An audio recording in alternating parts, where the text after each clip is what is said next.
Live TV studio of SIHH 2019. We want to talk about the internet. Not only because we have people watching online, hello to you too, welcome, but also because we have a full track about luxury and the internet in the discussions this year at the Salon.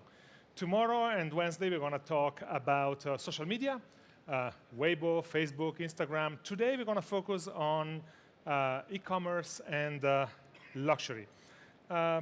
E-commerce is a space that fine watchmakers have invested only relatively recently, after a long period of observation and caution and trying to analyze how to do it correctly. I have two guests for this discussion. And before inviting them on stage, I need to add a note. And the note is this. They represent Mr. Porter, a portal which is part of YNAB, which is part of Richemont, and Alibaba. And these two companies have recently announced a strategic partnership, a joint venture really, in China. However, we are not going to discuss that partnership during this conversation. It's an exciting partnership for both companies, but it's a recent one. It's a work in progress. Nothing is live yet. And so they will be here independently from the partnership to discuss e-commerce and luxury, and we are not going to address the question of the strategic partnership. That said, it's a pleasure to welcome on stage Toby Bateman, the managing director of online portal Mr. Porter, and Terry von Bibra, the general manager for Europe for Alibaba. Toby, thank you. Welcome. Thank you, Bruno. Terry, welcome. Bruno. Thank you. So now, pretty much everyone has at least heard of your companies, has probably touched in a way or another your services. But for those who have not, give us the 1 minute high level who you are and what you do. Toby first, maybe. Okay, so the elevator pitch for Mr. Porter kind of. is we refer to ourselves as the men's style destination. We are an e-commerce platform. We operate globally, and we produce a lot of men's fashion content. We stock about 500 brands, and in the last few years, we've got more and more into the world of luxury watches. Just last couple of years, right? That's when you started? Yes. So fashion first and then luxury more in general? Yes. Okay. Terry, same exercise for you, just the Alibaba 600 million plus consumer, Sure. Big picture. Sure, it's a bit complicated, but basically Alibaba is a technology company that uses data in cooperation with our brand partners to improve the consumer experience. So we have many different platforms, business to business, consumer to consumer, business to consumer, marketing services, cloud services, logistics services. But all of these different platforms are really focused on how do we help sellers connect to buyers. That's what we're really focused on. You know, most of these platforms are in Chinese, right? We're a Chinese company serving 600 million Chinese consumers, which means many people here don't know our platforms because they wouldn't be able to use them. But I think important for people to remember is not all the different businesses and platforms we have, but really just to remember what ties them together, and that is our mission, which is to make it easy to do business anywhere. That's what we're focused on. Okay, before we continue, I want to ask somebody from the team to please take a look at the music that's coming in from the other side and see whether we can lower the level. Thank you. So Alibaba is not a single site. As you said, it's a collection of platforms and technological Over 25 different platforms. Exactly, but one of them in particular is called Tmall. And a couple of years ago, you opened a specialized site for luxury within Tmall called the Luxury Pavilion, if I'm not mistaken. Why did you decide to create a specific place for luxury brands? Why just not let them open their store on Tmall? It's an important thing because, you know, we work not just with the 600 million consumers, we work, you know, probably with 100,000 different brands. So we work with many, many brands in many different ways. And yet when we started engaging with the top luxury brands in the world, we realized we can't do it the same way. These brands have so much heritage, have such a brand equity, and have such an expectation of the exclusivity of the experience that we could not put a great luxury brand's product on the same page as we're maybe surfacing fast-moving consumer good products, which otherwise would be fine, but not for this industry. So that's why we decided to launch the pavilion within Tmall to create an exclusive area where consumers can engage, and only select consumers, with these top luxury brands. Okay, I want to go more detail into that, but we have a 1-minute animation, I think, that shows a little bit how the experience is and how it is designed. So what happens on the screen of a phone, in this case, when you enter the pavilion? Let's see if we can see that. And if you want to describe or comment, feel free. Yeah, so here we're basically in the pavilion. You get to the pavilion through our Tmall app. It's good your screen grabs here are on the phone, because that's the only way a Chinese consumer engages with our platform, or frankly, any platform. It's 70, 80, 90% of our business is on the smartphone. But we don't actually allow every consumer to enter the pavilion. We do a lot of targeting to decide which type of consumer is relevant for these brands, and that these brands are relevant for them. So you go in, they have their Maison flagship stores, and one of the key things you see is luxury brands have such great content, and giving them the opportunity to take that content and put it front and center as part of the experience is a key part of how that experience works. Now, you said we don't allow anyone into that, which means you kind of filter consumers according to whatever criteria you have chosen, but you also don't allow any brand into it. So in order to set up a store in the pavilion, you need kind of to be invited in. It's an invitation-only business. What kind of criteria do you apply? Can you share them? Well, we're really looking for the top luxury brands in the world. And the recognition when we started this idea and launched it in August 17, that if we put in thousands of brands, the experience wouldn't be as exclusive as those brands would expect it to. So we're looking for the top luxury brands in these key categories. Obviously, the watch category is a key one, high-end fashion, and other luxury goods. And if you understand correctly, the system is set up so that the brand keeps the control over the consumer experience. Yes. They decide how to engage with the consumers, their own image, et cetera, et cetera. Correct. This is a principle we follow across all of our platforms, obviously particularly important for luxury brands, but across all of our platforms, when a brand opens what we call a flagship store, the brand controls the look and feel. The brand controls the pricing. It's a very different model than many people here are used to when they think of e-commerce, where the product is put into someone else's environment.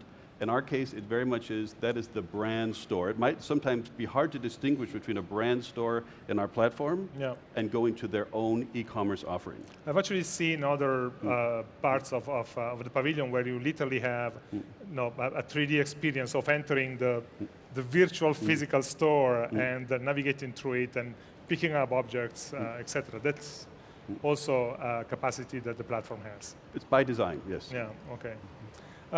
Toby, how do you create an environment in a big space like Mr. Porter that's relevant specifically for luxury goods? Well, the content really is hugely important. So we're producing sort of fashion and style and now watch content that is really, really credible on a global scale. That is what sets the tone of voice for our business, and that's primarily what our customers engage with. So they're finding inspiration. And then, of course, you need to think about the website itself, how you navigate, how luxurious that experience is. You don't want it to be too cluttered. It all needs to be very clean, very instinctive, very fast. Then, of course, you need to give a lot of product information.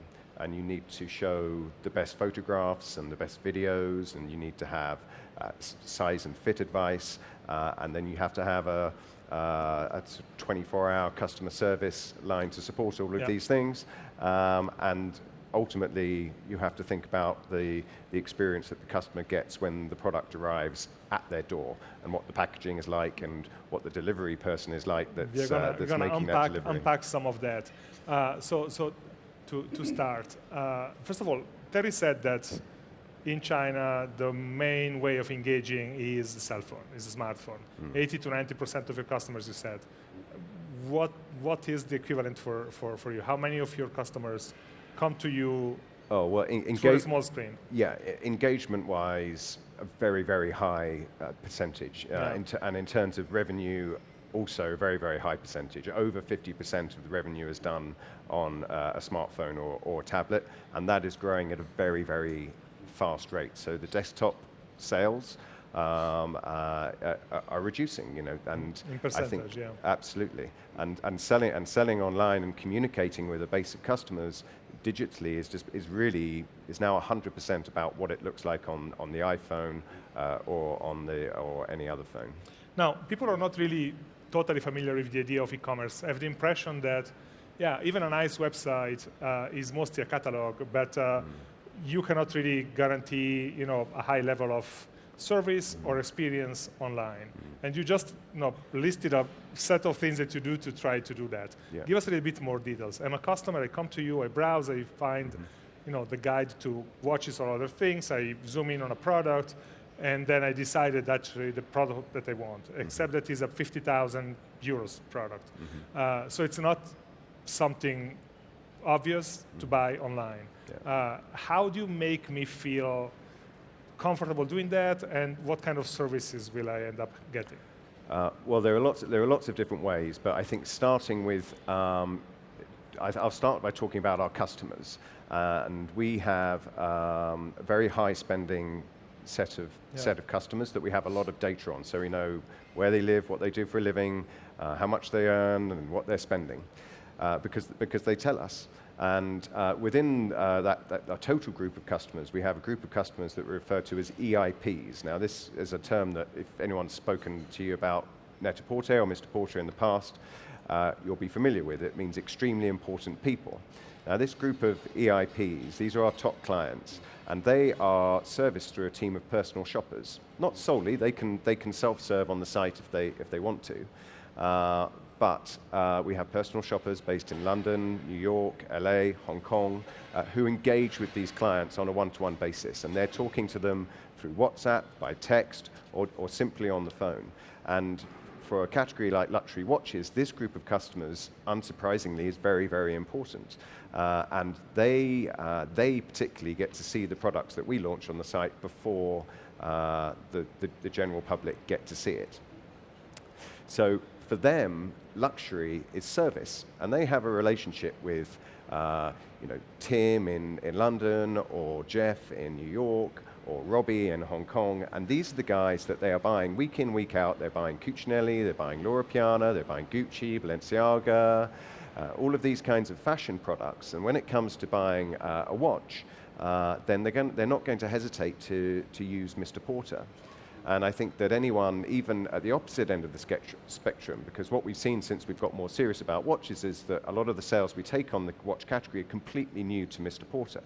And that's important for us. And in fact, it's one of the reasons why I personally sort of championed this category on the site, because I knew there were wealthy guys out there who were spending a lot of money on good watches, but weren't necessarily interested in fashion. So this category for me is sort of a win-win situation. So this idea of the personal shopper basically is one element of your online, offline kind of integration, yes. Right? You want the experience to be smooth across both of them. Yeah, but not all of our customers are served by the personal shopper, but our customers are primarily online creatures. And again, as I said, we talk to these guys.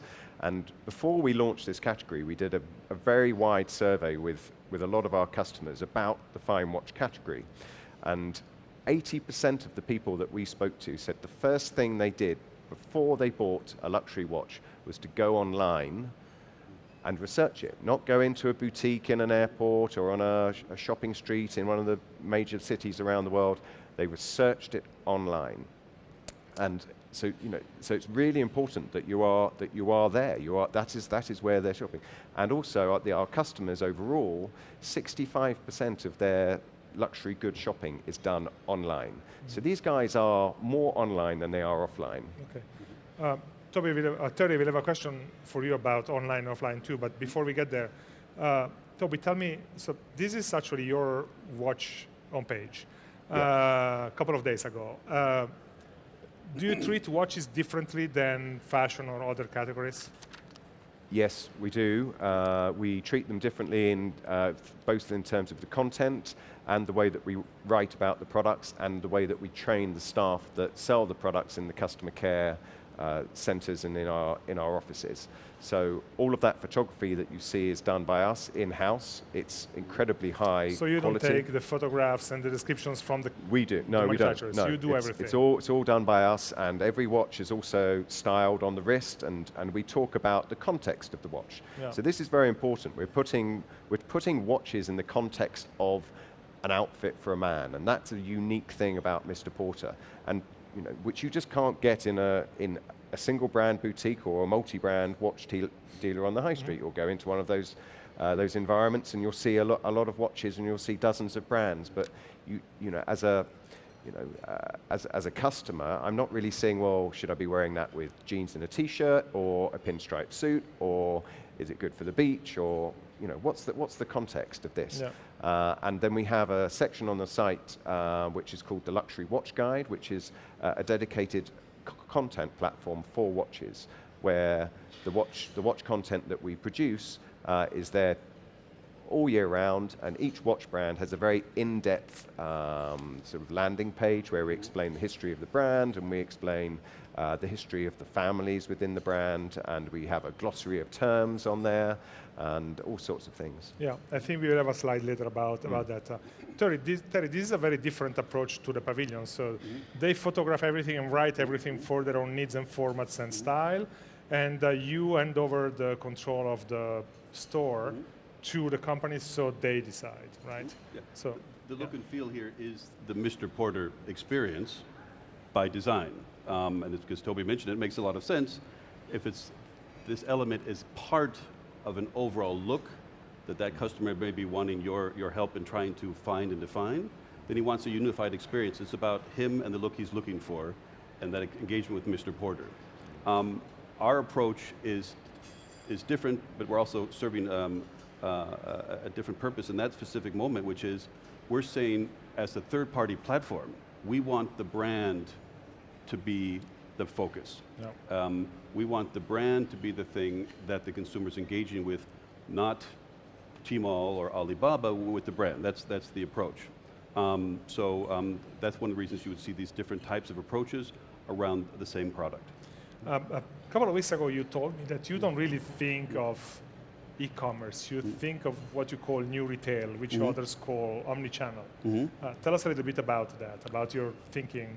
Sure. Well, we were talking, and mentioned, okay, how does Alibaba and Tmall and the Pavilion help luxury brands do e-commerce? And my point is, we don't. We're not about connecting a luxury brand to e-commerce or helping a luxury brand do e-commerce in China. What we're quite obsessed with, is helping luxury brands connect to the Chinese consumer. And the Chinese consumer, as we've learned very much, the Chinese consumer doesn't care about whether something is e-commerce or offline commerce. The Chinese consumer, frankly, like all consumers, but maybe it's just more sharpened positioning now, the Chinese consumer cares about their wants and their needs. They care about themselves. It's perfectly valid. So when they look at retail channels, they don't say, I want to buy a watch online, and then I'm going to go buy a luxury handbag offline. They're going to say, I want a new watch. What is the right watch brand that's going to give me the experience, has the heritage, has the craftsmanship, has the quality that makes me feel even better about myself? So that's where we say it's not about online, offline. It's about the consumer and the ability for the brand to connect to that consumer, to tell their story, to explain why they're different, to tell their heritage. And you have 4 key criteria to define what you call new retail, right? Selection, convenience, price, experience. The way I would look at it is, every brand in the world needs to do omni-channel, or what we call new retail, because we have our 5 news that our founder Jack Ma came up with. But when we think about new retail omni-channel, I think about 4 things. One is selection, one is convenience, one is price, and one is experience. Every brand in the world needs to think about these 4 things and say, to connect with my target consumer, my value proposition with my target consumer, how do these 4 elements play a role? Maybe selection plays the most important role. My consumer looks to my brand as a retail brand and says, I want an endless selection. Well, then you know the part of the role that online needs to play, as online can play a larger role in selection than other ones. Is this consumer all about convenience? Convenience doesn't just mean having a great website. Convenience might mean having the stores located in the most convenient location for that consumer. Price plays a role in all consumers' minds, although in luxury it plays a very different role. In luxury, the price needs to reflect the value as opposed to being low price. Experience is the one, of course, that people talk about. Very open-ended. You can do a lot there. It's completely open-ended. It's important to all brands, but obviously when it comes to luxury brands, experience is the most critical thing. So what we encourage people to do is say, what is your brand's equity? What is your target consumer? What is your value proposition? How can we help you deliver a better value proposition to your target consumer in China than you could without working with us? But we will help you use your offline touch points just as much as we'll help you use online touch points. We don't differentiate. Toby, okay, now we have agreed that people buy expensive goods online. Mm-hmm. You said before it's important to try to guarantee the experience until the end, meaning to delivery. Give us some detail about that. How would you do a end-to-end experience that is always top level and consistent? Yeah. Until you open the package and everything. Yeah. Well, we care a lot about the packaging that we use. So the ultimate experience that you receive at your door is equivalent to shopping in a boutique on Bond Street or Madison Avenue in terms of the level of the packaging.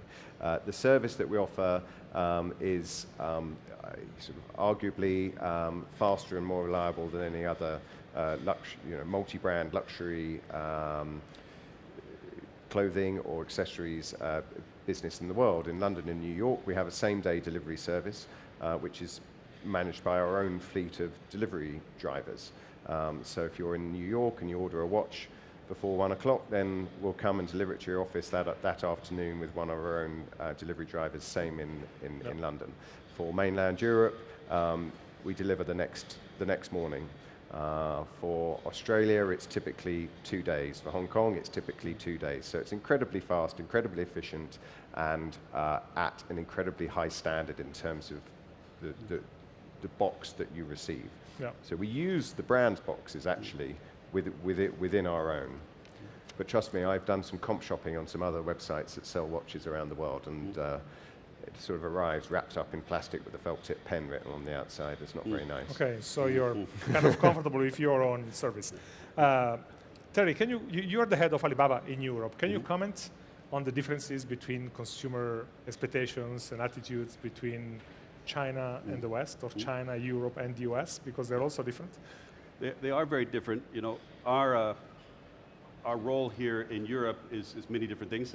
We do many different things as a company. We do many different things in Europe, but one of our focus areas is really trying to help great European brands connect to the Chinese consumer. Yep. Not just to connect to China, but to connect to the Chinese consumer, who is more and more frequently also a tourist here in Europe. So wherever that consumer happens to be, we want to help the brands connect. But when it comes to the differences, I think one of the most fascinating things about engaging with the Chinese consumer and the differences is, for the Chinese consumer, many people don't realize this, and it was new to me when I started with the company 3 years ago, but the Chinese consumer is obsessed with the heritage of European brands.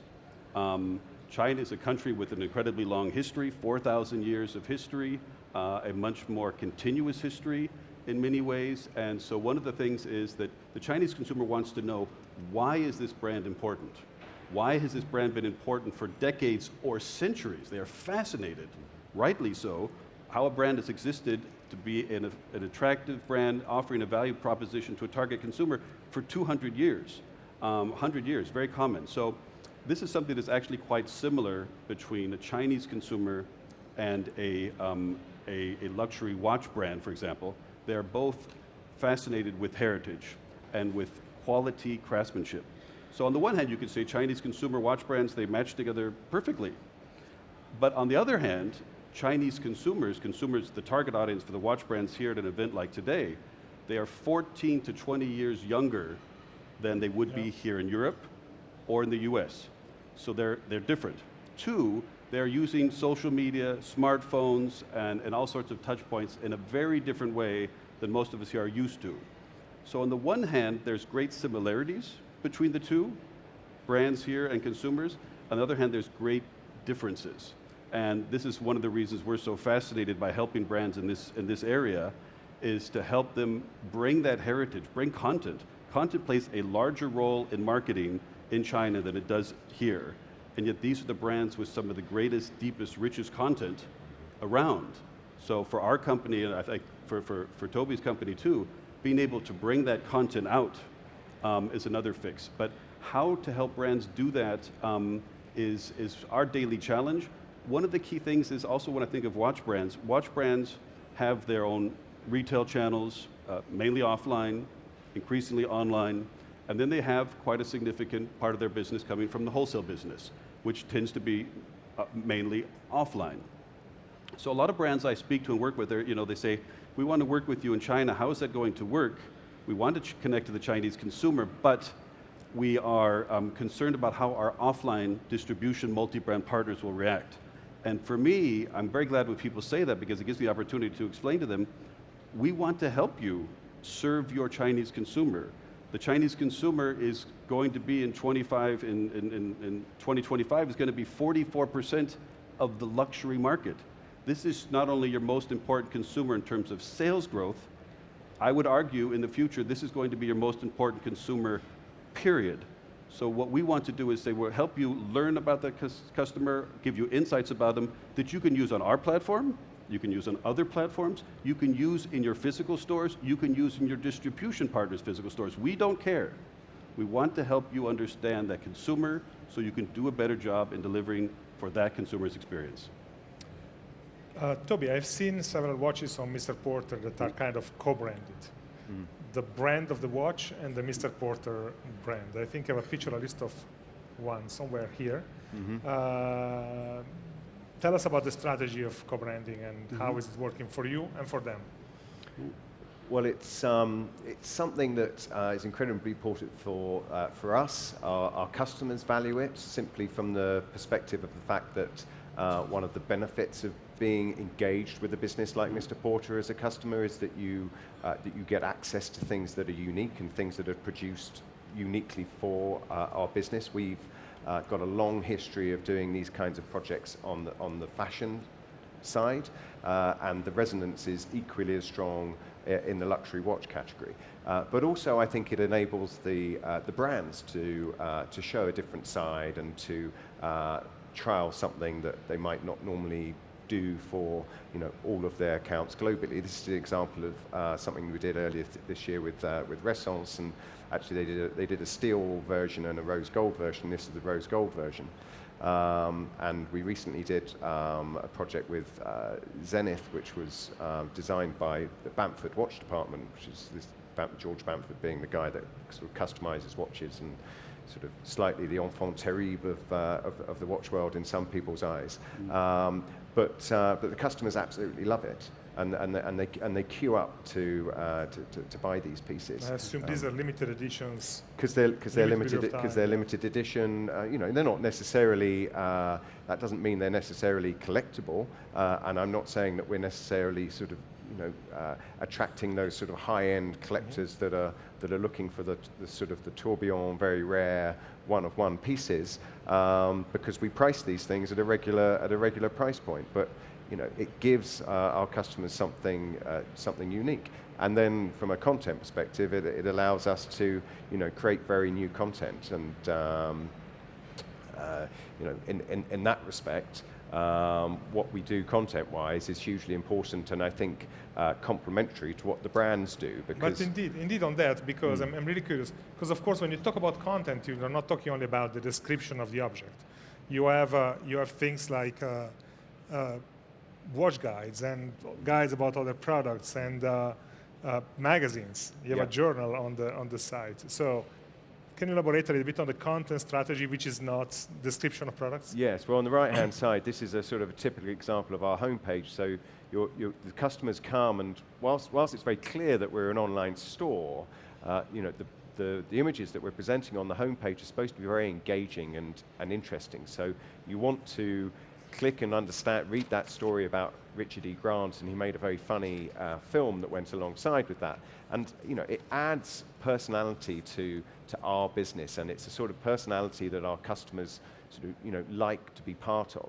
So with watches, for example, when we launched IWC a couple of years ago, we made a film with Xabi Alonso, the footballer, and at that point he wasn't on the books of IWC, he wasn't ambassador, so we reached him independently, and he has an amazing collection of watches, and we made this film, and he's driving his vintage Porsche, and then he's talking about the watch that his wife gave him when they got married, and one that he won when he won the Champions League, and things like that. You engage, you know, customers engage with those sort of 3-minute videos, and that I think now has something like 1.5 million views on YouTube, that film, and of course that comes back, that takes traffic back to Mr. Porter, it takes traffic to the IWC homepage, and then we did one with an explorer, a guy called Mike Horn for Panerai, who's got this amazing story where he was wearing a Panerai watch, and he fell down the cliff and he got stuck, and the watch caught him, and literally, like, seriously, and the watch, the watch literally saved his life. You can't make up those stories. These stories, you know, people engage with those on a real level, and they might often be different to what a brand might want to propose on their own website homepage, because it's not a campaign, it's not an advert, but it's still interesting, and I think it's these things that make real men sort of, you know, want to buy that watch versus that watch. Okay, you have both been here for at least a few hours. We opened the salon this morning. Have you had any time to look around or not yet? Very briefly. Very briefly. Did you see anything that caught your attention? Do you know what? I haven't. I've been here half an hour, so I went over there and had some lunch, and then came. Okay, okay. So we leave it at that. Afterwards. Okay, yes. Toby, Terry, thanks for Thank coming and sharing your ideas and thinking with us. Thank you very much. Thank you. Thank you. Thank you. Stay. And the next session is going to be at 2:30 Geneva, 2:30 p.m. Geneva time. IWC is going to present a quite extraordinary tour of the world. 2:30 p.m. Geneva time. Goodbye to those who are watching online. Thank you here for coming. Thank you.